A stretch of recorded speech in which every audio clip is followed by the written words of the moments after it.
ബ്ലൂലാൻഡ് വനത്തിലെ മനോഹരമായ ഒരു പ്രഭാതം. ഒരു ഉറുമ്പ് തന്റെ തലയിൽ ഒരു പയർമണിയും ചുമന്ന് അതിന്റെ വീട്ടിലേക്ക് പോകുകയായിരുന്നു. ഇന്ന് വളരെ പ്രയാസപ്പെട്ടാണ് എനിക്കൊരു ധാന്യമണി കിട്ടിയത്. പക്ഷേ അത് സാരമില്ല, ഇനി കുറച്ചു ദിവസത്തേക്ക് ഭക്ഷണം അന്വേഷിക്കേണ്ട ആവശ്യമില്ലല്ലോ. അപ്പോൾ രാമു ആന ആസ്വദിച്ചുല്ലസിച്ച് ആ വഴി വന്നു. വൗ! ഇന്നത്തെ പ്രഭാതം എത്ര സുന്ദരമാണ്.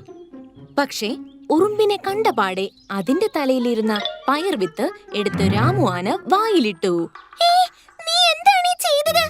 ഇത്രയും ധാന്യം കൊണ്ട്, ഇത്രയും കുറവ് ധാന്യം കൊണ്ട് നിന്റെ വിശപ്പ് എങ്ങനെ ശമിക്കാനാ?